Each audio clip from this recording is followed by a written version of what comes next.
الرحمن الرحیم. ایک لفظ بلا شبہ کے اعراب سے متعلق کسی نے سوال بھیجا تھا اور پوچھا تھا کہ بلا شبہ ان پہ جر کیوں ہے. چھوٹے درجے کا کوئی طالب علم ہوگا جسے شاید ابھی توجہ نہیں گئی ہوگی یا ان کا سبق ہی یہ نہیں آیا ہوگا. بھائی بلا شبہ ان پہ جو جر ہے وہ جر آیا ہے اس با کی وجہ سے. یہ با حرف جار.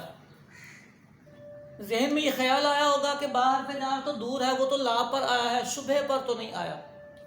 تو محترم منطق کا ایک سبق ہے جس میں معدولہ کا لفظ استعمال ہوتا ہے. اس کا مطلب یہ ہوتا ہے کہ یہ جو حرف نفی آتا ہے, یہ حرف نفی آگے جو آنے والا اسم ہے اس کا جز بن جاتا ہے. یعنی پہلے دو لفظ تھے, لا الگ لفظ تھا, شبہ الگ لفظ تھا. اگر آپ اس کو الگ الگ پڑھیں گے تو یہ غیر معدولہ ہوگا. اس کا آپ کو ترجمہ بھی نفی میں کرنا پڑے گا, شبہ نہیں ہے.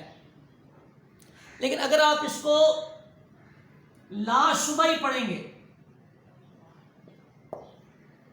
تو اس کا مطلب یہ پورا ایک لفظ بن گیا ہے. اس کو کہتے ہیں معدولہ ہو جانا. لا کو شبہ کا لفظ بنا دیتے ہیں. جیسے مثال کے طور پر اردو میں آپ بولتے ہیں نابینا. یہ جو بینا ہوتا ہے یہ دیکھنے والا ہوتا ہے, اس کے ساتھ آپ لگاتے ہیں نابینا, تو یہ نابینا مل کے پورا ایک لفظ بنتا ہے. یہ نا الگ نہیں لگا, یہ اس کا ایک جز بنا دیا جاتا ہے. سمجھ آ رہی ہے؟ تو یہ اس کا جز بن جاتا ہے. اسی طرح لا بھی اپنے ماں بعد کا جز بن جاتا ہے. تو یہ جو با داخل ہوا ہے یہ لا پر نہیں داخل ہوا, لا شبہ پہ داخل ہوا ہے. اس با نے جو حرکت کرنی ہے, اپنا اثر دینا ہے, اپنا عمل کرنا ہے, اس کا اثر شبہ کی تا پر ظاہر ہونا ہے.